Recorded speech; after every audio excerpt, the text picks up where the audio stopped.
오늘 우리가 보는 이사야서는 이 선지서 중에 제일 긴 책이에요. 총 66장이에요. 엄청나지요? 그래서 이 66장의 이 긴 내용을 보통 이제 학자들은 한 세 부분으로 나누어서 읽는데요. 1장에서 39장까지, 그리고 40장에서 55장까지, 56장에서 마지막까지입니다. 이 첫 부분에는 이스라엘의 죄악과 하나님의 심판을 다룬다면, 이 둘째 부분은 이스라엘을 불쌍히 여기시는 하나님, 그리고 그들을 예루살렘 회복시키는 하나님의 모습이 나와요. 그리고 마지막 이 56장에서 66장까지는 이 회복의 모습이 얼마나 대단할 것인가, 하나님의 나라가 이 땅 가운데 어떻게 영광 가운데 임할 것인가, 이 회복의 날을 다루고 있는데, 우리가 읽은 이 본문은 이 결론부 중에서 제일 핵심적인 부분입니다. 그래서 이스라엘에게 임할 회복의 나라를 선언하는 이사야의 외침이 나타나지요. 이사야는 이스라엘에게 임할 회복의 날을 무엇이라 얘기하냐면 여호와의 영광이 임하는 날이라고 합니다.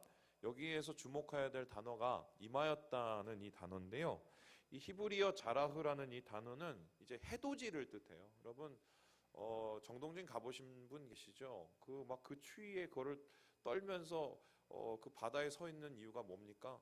그 해돋이 솟아나는 거 하나 보려고 하는데, 저도 이때까지 몇 번을 시도했는데 한 번 겨우 봤어요. 근데 정말 신기하더만요. 갑자기 이 어둠 속에서 뭔가 불그스름한 것이 올라오더니 불떡하고 올라오는 걸 제가 이제 보면서 새해를 시작했던 이제 기억이 납니다. 바로 이 임하였다는 것은 동력에서 해가 떠오르는 것처럼 여호와의 영광이 그렇게 임하겠다라는 것입니다. 짙은 어둠의 밤이 지나가고 새벽이 밝아오는 것처럼 절망과 고통의 역사가 끝나버리고 소망과 기쁨의 새날이 오겠다라는 하나님의 선포이지요. 이스라엘은 지금 깊은 잠과 깊은 밤 가운데 있는 것입니다. 시온이 멸망했고요, 예루살렘 성전 파괴됐고요, 그리고 바벨론으로 다 포로로 끌려갔습니다. 가장 이제 답답한 어둠은 무엇이냐? 하나님 앞에 부르짖어도 더 이상 응답하지 않고, 하나님 앞에 예배해도 더 이상 하나님이 받으시지 않는 이 침묵이었어요. 이스라엘이 이와 같은 하나님의 침묵을 겪어야 했던 이유는 무엇이냐면 그들이 어둠을 사랑했기 때문인데요. 백성 가운데 만연했던 우상 숭배, 그리고 이 영적인 타락은 사회의 타락으로 이어져서 불의와 폭력이 난무하고 나쁜 세상이 되어버리고 말지요. 하나님 나라, 하나님 백성이라고 소개하기에는 눈꼽만치도 볼 수 없는, 한마디로 이 심판을 부르는 세상이 되어버린 것입니다. 이 본문에서 이사야는 이 어둠이 그친다라고 얘기했습니다. 그리고 죄악 씻겨지고 절망 사라지고 하나님의 회복이 임할 것이라고 얘기하는데, 이사야가 말하는 이 회복의 날을 이 자신에게 선포할 수 있었던 이유는 뭐냐? 이스라엘 백성에게 회복의 기운이 있었기 때문이 아닙니다. 그들 가운데는 어디 하나를 봐도 이쁜 구석이 없고 그냥 그러고 내버려둬도 어쩔 수 없는 존재들인데, 그들 가운데 빛을 비추신 이유가 뭐냐면 하나님이 그들을 불쌍히 여기시고 그들을 구원하기 원하셨기 때문이에요. 그래서 이스라엘에게 임할 이 회복의 영광, 떠나셨던 하나님이 시온으로 돌아오는 그날을 이 이사야가 미리 보았습니다. 그리고 말합니다. 이제 일어나자. 빛을 비추자. 하나님 영광이 이곳에 임했다라고 선언을 하지요. 하나님 은혜로 이스라엘이 다시 일어설 것을 지금 이게 강권하고 있는 것입니다. 그래서 오늘 이 60장의 이 전체적인 흐름 속에서 이 회복의 날을 한 단어로 요약을 한다면 무엇이냐? 바로 빛이에요. 빛. 바로 이 회복의 날에 빛이 임하여서 빛을 통하여서 이스라엘이 살아난다는 것인데요. 이 60장에는 8번에 걸쳐서 이 빛이라는 단어가 반복되고 있습니다. 이 빛이 임할 때 하나님의 영광이 충만해지고 이 빛이 임할 때 하나님의 놀라운 역사가 일어나는데, 그렇다면 이스라엘에게 임할 이 빛은 도대체 무엇인가? 이 빛이 그들에게 어떻게 영광으로 나타나는가? 이 본문이 그것을 설명하고 있는데, 새해 첫 주일날 여러분과 함께 이 본문을 택한 것은 이 빛에 대해서 우리가 알아보고 이 빛을 우리가 누리기 위한 목적인 것입니다. 본문에서 이사야는 빛을 세 가지로 설명을 하고 있습니다. 첫 번째는 무엇이냐? 이 빛이 하나님으로부터 시작되었다는 것입니다. 우리 함께 19절의 말씀을 같이 한번 읽어보지요. 시작. 다시 낮에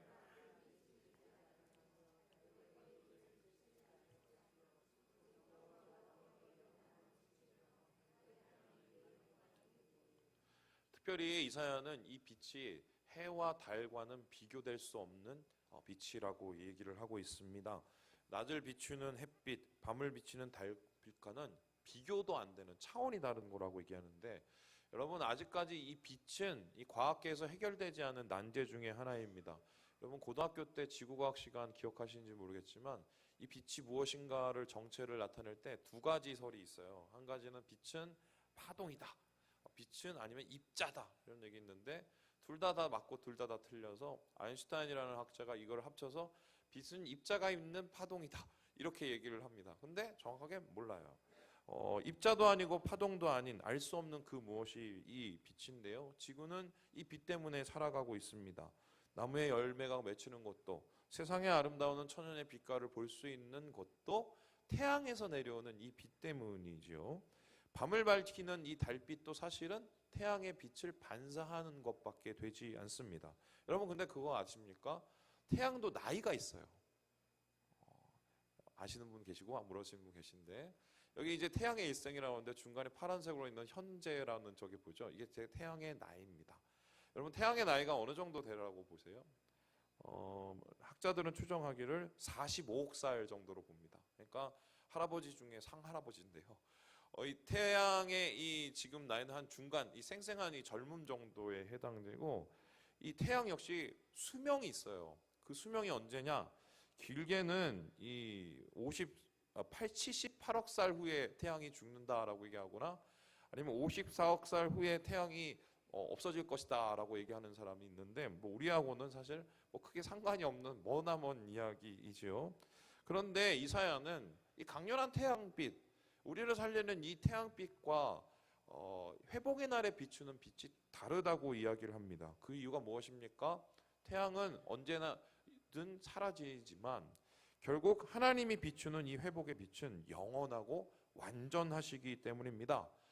그래서 이사야는 이 회복의 날에 비출 하나님의 빛을 뭐라고 얘기하느냐? 여호와 하나님, 여호와의 빛이라고 이야기를 하고 있어요. 그래서 하나님으로부터 내려오는 빛, 여호와의 빛이 그들에게 비출 때 하나님의 능력과 회복이 나타난다, 본문에서 소개하고 있는 것입니다. 이 세상에는 하나님의 빛 외에 다른 빛을 좇는 사람들이 많이 있지요. 거기에 인생 걸고 목숨 거는 많은 사람들이 있습니다. 제가 어제 제자 한 명을 만났는데 그 친구가 이제 강남에서 최근에 일어나고 있는 여러 가지의 현상을 얘기하고 있더라고요. 재미있는 현상 중에 하나가 요즘에 가상화폐에 대해 열풍이 지금 일어나고 있대요. 여러분 들어보셨을 거예요. 비트코인이라고. 근데 어제 알게 된 사실이 비트코인 말고도 땡땡 뭐 코인 이런 게 엄청 많대요. 그래서 뭐 작게는 뭐 몇백 원부터 많게는 몇 천만 원 하는 이 코인들이 있대요. 그래서 이 친구가 재미 삼아서 무슨 땡땡 코인을 500원 주고 샀는데 갑자기 300원으로 뚝 떨어지더래요. 그래서 아유 그냥 잊고 살았는데 갑자기 600원으로 오르더래요. 그래서 그것을 냈다 팔았는데 그리고 나서 얼마 후에 3,000원으로 올랐답니다. 가만히 내뒀으면은 꽤 많이 돈을 벌었던 거죠. 그런데 문제가 뭐냐면요. 그러면 돈은 쓸모가 있어야 되잖아요. 뭐 예를 들어서 뭘 하나 엿바꿔라도 먹어야 이게 돈인데, 이 땡땡 코인은 쓰임이 없어요. 쓰임이. 그러니까 이게 뭐냐면 쉽게 설명하면 돈 넣고 돈 먹기예요. 이 투자를 가장한 이 도박이지요. 그래서 이게 뭐 이걸 가리켜서 어떤 사람들은 제로섬 게임이라고 하는데, 생산적인 활동이 전혀 없고, 그러니까 승자가 있으면 패자가 있고, 그리고 사람들을 현혹하는 뭐 다른 빛인 셈이지요. 이스라엘 역시 이제 다른 빛에 현혹이 되어 있었습니다. 풍요를 가져다 줄 것이라고 믿었던 바알과 아세라를 섬겼고요. 안전을 보장해 줄 것이라고 믿었던 바벨론과 애굽을 쫓았습니다. 그러나 이들은 이 빛의 종말을 보게 되었죠. 무엇입니까? 어둠이었습니다. 바알을 섬겼던 그들은 파멸을 맞이했고요. 바벨론을 섬겼던 이들은 바벨론으로부터 멸망을 당하고 포로로 끌려가기까지 합니다. 하나님께서 유대 백성을 멸망하게 하시고 바벨론 포로 생활을 겪게 하신 이유가 무엇인가? 다른 빛을 쫓게 되면 어떻게 되는지를 뼈저리게 느끼게 하기 위함이에요. 그리고 진짜 필요한 빛이 무엇인지, 참 빛이 얼마나 중요한지를 깨닫기 위함인데요. 그 빛으로 나아가게 하기 위해서, 여호와의 빛에 나올 때 회복시키기 위해서 하나님은 그 어둠을 허락하셨던 것입니다. 여러분, 신앙이란 무엇인가요? 다른 빛 쫓지 않는 것입니다. 찬빛 발견하는 것이고요, 찬빛을 따라가는 것입니다. 오늘날 적지 않은 많은 교회들이 하나님의 빛을 다른 빛으로 바꿔서 나타내는 경향이 있어요. 주님의 빛이 아닌 풍요의 빛, 성공의 빛, 번영의 빛 따르고, 목사님 자신도 그 빛 잘라 다니다가 엉망이 되는 지금 상황 많이 보게 되지요. 지금 한국교회 닥친 문제들, 다른 빛조차 생긴 어둠들입니다. 빛은 하나님으로부터 시작되고, 참신앙은 하나님만 쫓고 하나님만 의지합니다. 하나님 외에 다른 것으로 만족하는 신앙은 가짜 신앙입니다. 우리가 2018년을 맞이해서 처음으로 마음을 붙잡아야 된 건 하나님만 쫓아가야겠다, 주님의 빛을 쫓아가야겠다. 여러분, 이 찬양 아시죠? 깜깜한 밤에 다닐지라도 주께서 나의 길 되시고 나의 빛이 되시니 길 잃어버릴 염려 없네. 우리가 주님의 빛을 쫓아갈 때, 주님의 빛만 바라보고 할 때, 비록 어둠 가운데 있어도 우리는 염려하지 않고 두려워하지 않습니다. 왜입니까? 우리를 인도하시는 하나님의 빛은 영원하시고 강렬하시기 때문이지요. 새해 우리 한눈 팔지 않는 신앙인 됐으면 좋겠어요. 좀 다른 거 한눈 팔지 않고 주님만 쫓아가는 우리 신앙인, 주의 빛을 쫓아가는 신앙인이 되었으면 좋겠습니다. 두 번째로 오늘 이사야서에서 말하는 이 빛이라는 것은 무엇이냐?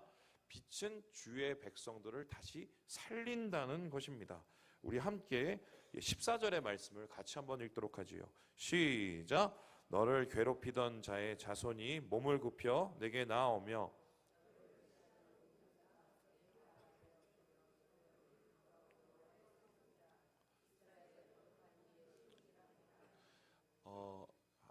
이사야는 하나님의 빛이 시온산을 비친다고 했습니다. 근데 지금 이 시온산에는 아무것도 없습니다.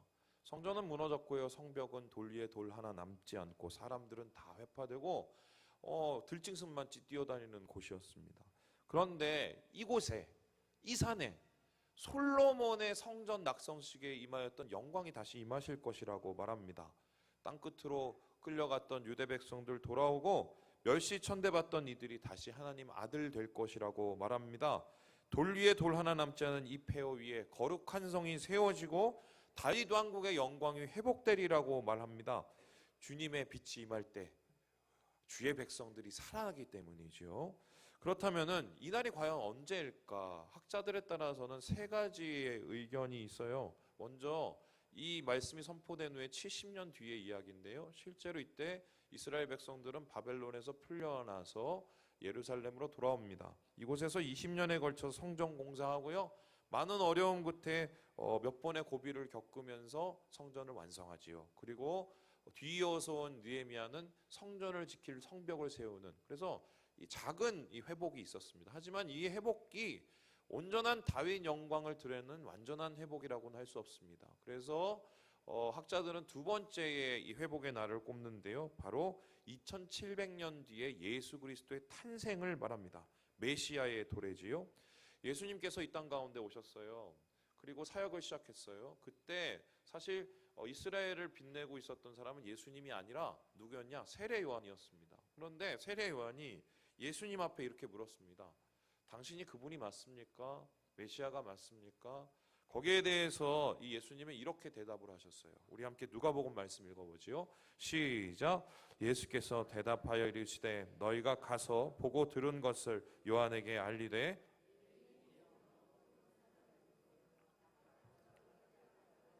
귀먹은 사람이 들으며 죽은 자가 살아나며 가난한 자에게 복음이 전파된다 하라. 이 말씀은요, 바로 이사야 그 다음 장 말씀이에요. 61장 말씀인데 회복의 나라에 임할 메시아 왕국의 모습을 뜻합니다. 예수님이 자신을 가리켜서 난 빛이라고 얘기해요. 주의 백성들을 다시 살릴 빛, 구원의 빛, 하나님의 영광은, 이 빛은 이스라엘 백성뿐만 아니라 모든 나라 가운데 우리에게까지 임하게 되는 것이지요. 죄악으로 인해 고통받던 죄인들 구원하고 이러한 세상의 악한 것 때문에 핍박받는 영혼들을 다시 살리는 이 빛이 바로 주의 백성을 살리는 주의 빛이었습니다. 하지만 이 빛 역시 하나님 예수 그리스도의 탄생에 의해서 회복된 이 회복의 빛이 미완의 완성이었어요. 이 빛은 결국 언제 완성이 됩니까? 우리는 알고 있지요. 완전한 회복의 날, 완전한 완성의 날, 바로 주님이 다시 오실 그날입니다. 그래서 학자들은 그날의 빛을 이 계시록 21장의 말씀을 통해서 설명을 합니다. 같이 21장의 말씀을 읽어보지요. 시작. 만국빛이 그 빛 가운데로 다니고 땅의 왕들이 자기 영광을 가지고 그리 들어가리라.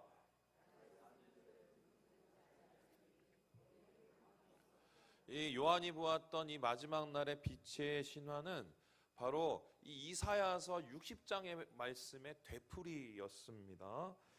여호와를 인정하는 것이 물이 바람같이 가득한 세상, 모든 위험이 사라지고 어둠이 물러가는 평화의 나라, 새하늘과 새 땅에서 누릴 회복, 바로 그것이 최종적인 여호와의 회복의 빛이었던 것입니다. 여러분, 그렇다면 교회라는 곳은 어떤 것입니까? 이 빛을 누리고 준비하는 곳이에요. 이 빛의 완성을 기다리는 곳입니다. 어두운 세상을 살아가면서 우리가 어디에서 회복을 누릴 수 있겠어요? 교회예요. 교회에 언제 회복을 누릴 수 있겠어요? 바로 이 시간, 하나님 앞에 예배드리는 시간, 하나님의 말씀의 빛이 비추는 시간, 주의 임재의 영광이 나타나는 시간, 우리의 영혼이 다시 살아나게 되는 것입니다. 주의 빛을 찾고 바랄 때 내 안에 있는 어둠이 물러갑니다. 삶의 질고와 걱정들이 사라지고 주의 영광 가운데 다시 나아가게 되는 것이지요. 우리의 예배는 하나님의 빛이 임하는 시간입니다. 우리를 다시 살리는 회복의 빛이 임하는 시간입니다. 그래서요, 우리가 새해에 다른 데 눈 팔지 않는 신앙, 두 번째 어떤 신앙이 되겠냐? 예배에 최선을 다하는 신앙이 되어야겠다. 예배에 목숨을 걸고 다른 데서 위로받지 말고 예배에서 위로받는, 목사님 오늘 어떻게 나를 위로하시는 분이라 이거 하지 말고 하나님이 이 시간에 어떻게 나를 감동하시면서 만지시를 기대하는 그런 신앙으로 우리가 나아갈 때 여호와의 빛이 우리를 회복시킬 것입니다. 왜 그렇습니까? 하나님의 빛은 주의 백성을 다시 살리기 때문이죠. 마지막으로 본문에서 말하는 이 회복의 나라에 임할 영광의 빛은 무엇입니까? 빛은 어두운 세상을 밝히는, 바로 이방의 빛인 것입니다. 우리 함께 3절의 말씀을 같이 한번 읽어보지요. 3절입니다. 시작. 나라들은 내 빛으로, 왕들은 비치는 내 광명으로. 마지막 날에 열방의 백성들이 이 시온산으로 나온다고 얘기했습니다. 그 이유는 무엇이냐? 이곳에 주의 영광이 있고 빛이 있고 이곳에 와야 살기 때문이에요. 살기 위해서 온다는 것입니다. 그런데 이 사람들이 왜 하필이면 많은 곳 중에 마지막 날, 이 회복의 날에 시온산으로 다가오냐? 빛을 보았기 때문에 그 빛을 누구를 통해서 본다고 얘기합니까? 내 빛, 바로 예루살렘에 있는 주의 백성들을 통해서 그 빛을 보게 된다는 거예요. 그러니까 다른 말로 표현하면 여호와의 빛이, 하나님에게서 나온 빛이 주의 백성들에게 비춰서 그 빛이 세상 가운데 나타나는 거예요. 우리가 빛이 되는 겁니다. 우리를 통해서 세상을 밝히고 열방들이 돌아오는 역사가 이루어지게 된다는 것이지요. 그래서 이러한 하나님의 비전을 가르쳐서 뭐라 하냐면, 따라해볼까요? 제사장 나라. 우리가 제사장 나라가 되는 거예요. 제사장은 뭡니까? 주님의 축복을 받는 거지요. 하나님과의 통로지요. 생명의 통로, 축복의 통로, 나를 통하여서 이웃과 열방이 살아나는 통로가 바로 이스라엘이자 주의 교회인 것입니다. 세상의 빛으로서의 예루살렘은 교회입니다. 선교의 구심점이 되고 하나님의 공의가 실현되고 세상과 싸우는, 이 어둠과 싸우는 용사가 되는 곳이 바로 교회인 것입니다. 이 영적인 이스라엘, 우리에게 임할 하나님의 빛, 교회를 살리는 빛이며 생명을 다시 살리는 빛인데, 예수님은 이 빛에 대해서 마태복음에서 다음과 같이 얘기하고 있습니다. 우리 5장 말씀 읽어보죠. 시작. 너희는 세상의 빛이라. 산 위에 있는 동네가 숨겨지지 못할 것이요, 이같이 너희 빛이 사람 앞에 비치게 하여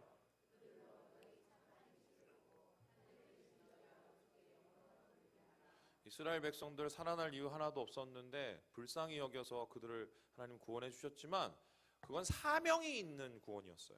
뭐예요? 세상을 비추는 거예요. 어둠을 비추는 거.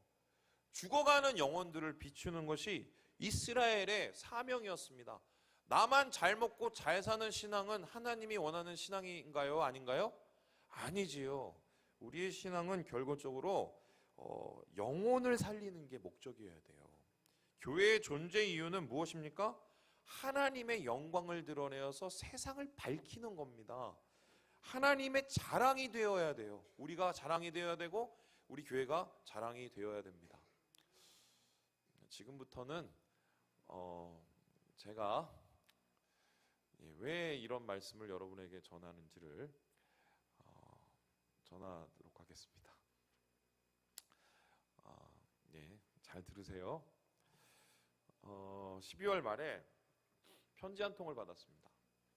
편지 한 통을 받았는데 그 편지를 열어봤더니 굉장히 놀라운 일이 있었어요. 뭐냐면 이 시 건축과에서 이 교회 건물에 대한 이 여러 가지 페널티, 그러니까 이게 뭐 시정하라는 이 명령을 받았습니다.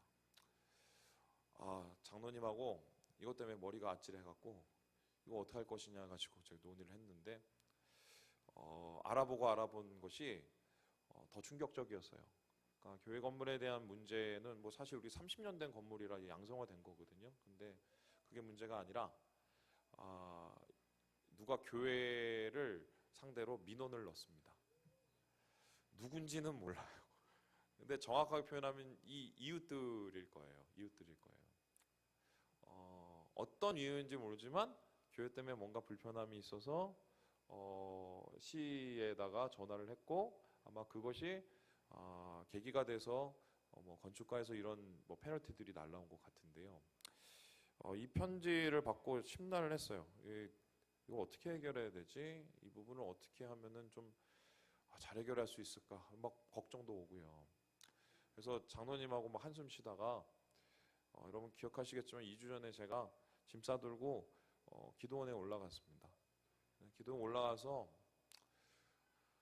막막해서 기도를 했어요. 하나님, 건축하기도 힘들었는데 끝나고 나서 또 이 일을 어떻게 감당을 해야 되나요? 이러면서 기도를 하고 더 충격적인 게 뭐였냐면 건축할 시에는 전혀 민원, 그 시끄러운 그 건축공사에 민원이 전혀 발생하지 않다가 지금 이 평안한 이 시간에 이렇게 민원이 발생한 거가 너무 마음이 힘든 거예요. 그러면서 좀 어떤 생각이 들었냐면 뭘 잘못했지? 뭐 이런 생각이 들고 맨 처음에는 그 녀석이 누굴까? 막 이렇게 고민을 하다가 마음 한편에는 뭐냐면 우리 교회가 어떤 모습이었길래 그러지? 뭐 이런 반성을 하게 되었습니다. 그러다가 하나님께 말씀을 구했어요. 하나님, 좀 교회가 어려운 상황이고 벌금을 되게 많이 낼지도 모르는데 왜 하나님 이런 상황을 허락해 주셨습니까? 기도를 했어요. 그랬더니 하나님께서 저에게 오늘 여러분과 나눈 이 말씀을 주시는 거예요. 일어나 빛을 발하라.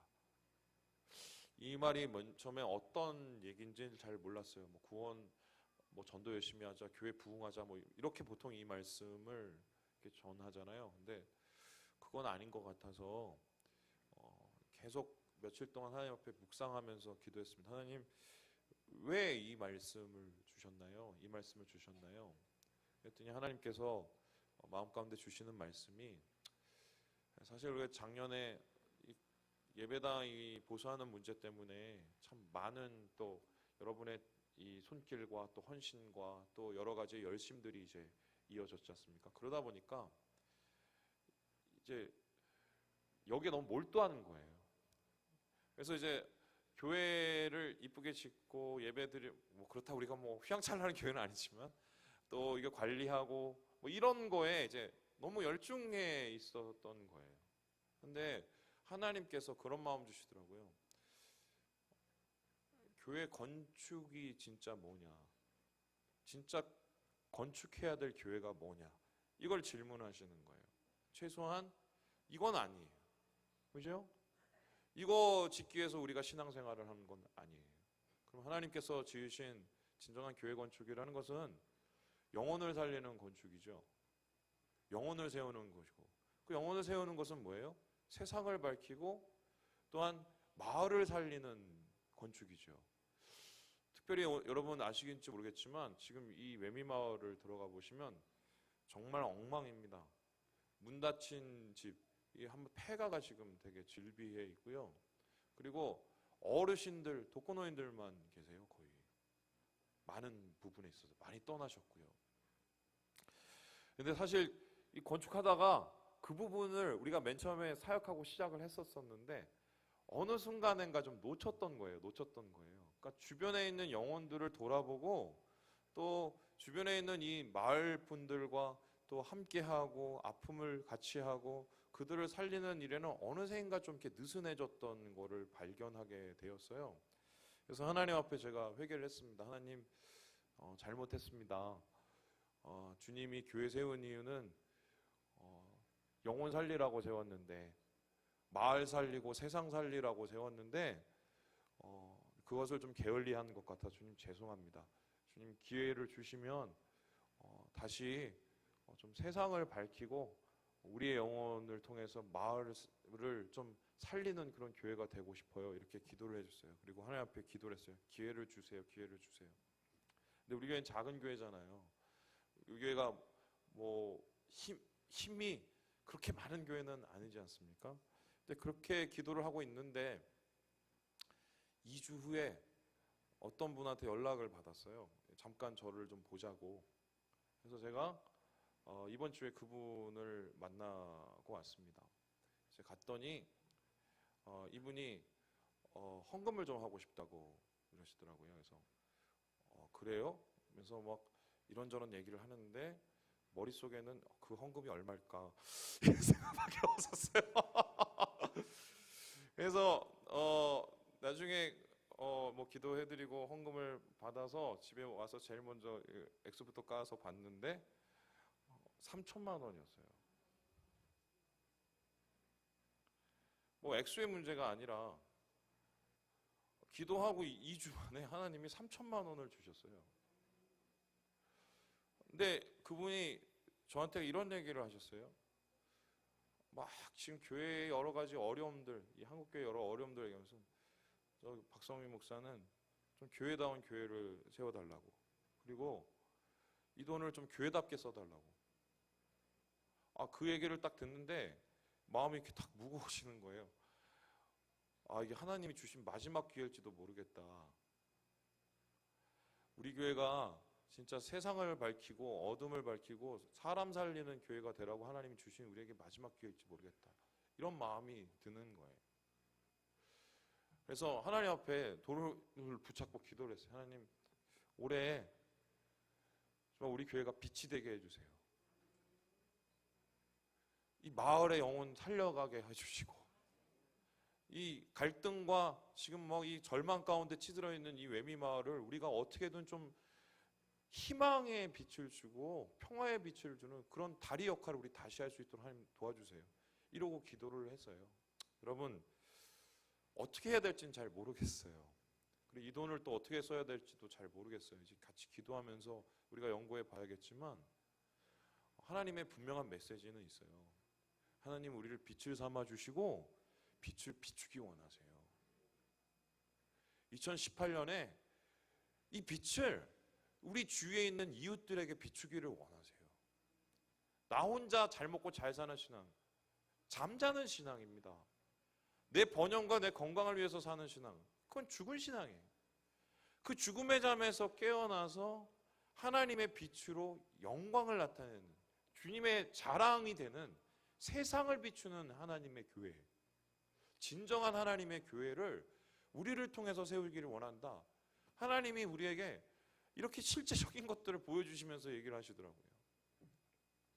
여러분, 말씀 마치려고 합니다. 빛이 됩시다. 빛이 됩시다. 우리 평적으로 자매하고 얘기를 해보죠. 빛이 됩시다.